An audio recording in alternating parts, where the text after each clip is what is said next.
पाकिस्तान की मशहूर तरीन टिकटॉकर और इन्फ्लुएंसर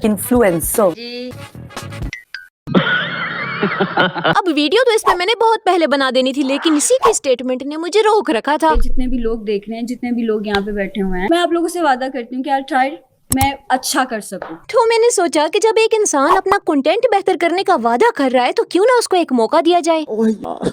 पर भाई हालात तो मजीद खराब हो चुके हैं, और इस बात का तो मुझे पहले ही इल्म था कि इन टिकटॉकर्स ने तो कभी भी नहीं बदलना, लेकिन फिर भी मैंने इसकी बात को प्रायोरिटी दी। क्यों? क्योंकि इसने वादा जो कर दिया था। आप लोगों से वादा करती हूँ कि यार ट्राई मैं अच्छा कर सकूं। वादा तो ये सेट से निकलते ही भूल गई थी। कंटेंट बेहतर करने के बजाय मजीद घटिया हो गया। पॉडकास्ट में जिस तरह इसने अपने गलत कामों को डिफेंड किया था, अमीर सा बंदा ढूंढे, उसकी जूतियां खाए, उसकी मारपीट से बच्चे पाले ताकि वो आपके महीने का घर का राशन पूरा कर सके, और पेट को लटे करके जिस तरह इसने लोगों से हमदर्दियां बटोरी थी, या फिर आपको बेशरमों की दुनिया में निकलना पड़ता है, तो मैं शायद बेशरमों की निकल पड़ी। तो भाई इससे पहले कि तुम में से किसी को इससे हमदर्दी होने लगे, पहले ये क्लिप देख लो, फिर शुरू करते हैं। आपको कोई छू तो नहीं ना रहा? अरे झूठ बोल रहा है, ये झूठ बोल रहा है। जरा पीछे लेना, जरा जूम कर उस पर।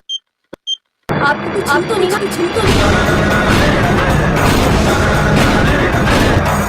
आपको कुछ छू तो नहीं ना रहा?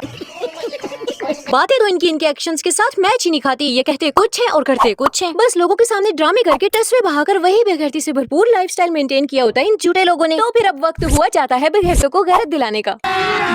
अभी मजा आएगा ना भिड़ो। तो आज से ठीक 5 साल पहले जहाँ टिकटॉक के थ्रू इतनी सारी बीमारियां एक साथ पाकिस्तान पे नाजिल हुई थी, उन्हीं में से एक थी ये वर्दा मलिक। यही क्रिंज कंटेंट दे देकर और इतने चिपके हुए कपड़े पहनकर, जिसमें इनकी बॉडी का एक एक हिस्सा अलग अलग दिखता है, और इंडिपेंडेंट वुमेन का टाइटल देकर सरेआम ये बेगैरतियां बेच रही हैं, और खरीदने वाले इनके बेहया फॉलोअर्स हैं। बताओ इनके फॉलोअर्स का क्या ही माइंडसेट होगा। इसकी फॉलोइंग में मौजूद लड़कियों की बात की जाए तो उन्हें वही लाइफस्टाइल चाहिए जो वर्दा जी रही है, यानी बेहयाई और बेगैरती से भरपूर जिंदगी। और रही बात लड़कों की, तो मुझे बताने की जरूरत ही नहीं है कि वो ठरकी क्या देखने आते होंगे। इसकी एक एक हरकत जिसको आज तक ये डिफेंड करती आई है, सबकी सब गलत है। इनकी क्या डिमांड है? यही कि गली मोहल्ले सड़कों पे हमें अदनंगा घूमने दो, और जिसको तकलीफ है वो अपनी आंखें बंद कर ले, लेकिन हम नहीं रुकने वाले, क्योंकि हम तो हमारे घर चला रहे हैं, क्योंकि हमारे घर के मर्दों ने चूड़ियां पहन रखी हैं, और हमारे पास कमाई के लिए सिर्फ बेहयाई का ही तरीका रह गया है। और अगर बेहयाई ना करें तो क्या 25,000 की नौकरी करें? क्या करूँ? 25,000 की नौकरी करूँ? बस यही रोंदू शक्ल बनाकर इसने ऑडियंस का गुस्सा हमदर्दी में बदल लिया। भाई इनको तो सारे हुनर आते हैं, लेकिन एक बात पल्ले बांध लो कि अगर इंसान गलत या कोई भी हराम काम करता है तो अपनी मर्जी से करता है, और फिर बाद में अपनी सिचुएशन पे मजबूर का लेबल चेप देता है। ऐसे मुनाफिक, दोगले और धोखेबाजों से अक्लमंद तो मुतासिर नहीं होते। इनकी पर्सनैलिटी छाप भी उन्हीं लोगों पे छोड़ती है जिनकी अपनी जहनियत खोखली है, यानी कमजोर दिमाग वाले, जो इंतहाई आसानी से बातों में आ जाते हैं, बहक जाते हैं। बस 2 कतरे आंसू। 25,000 की नौकरी करूँ? हाँ भाई 25,000 की नौकरी ही कर लो,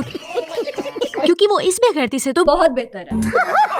भाई लोगों को तो सच्चे और मुनाफिक की परख ही नहीं है। जिस टाइप की इनकी ऑडियंस है, उनके सामने एक गलत बात को रोकर सही बताया जाए तो इस ऑडियंस की कुछ ऐसी हालत हो जाती है। इनका चीप कंटेंट जो सिवाय बेगैरती के कुछ भी नहीं है, ये लोग बैठे उसको जस्टिफाई करते हैं। अगर आपके घर में कोई इशू है तो आप टिकटॉक पे आके अपनी नुमाइश करें। बहुत बेहतर है। अच्छा, आपको कोई प्रॉब्लम है, आपको मार पीट रहे हैं, तो फिर टिकटॉक पे आके ढूंढके लगाएं। बहुत बेहतर है। ठीक है। आपको कोई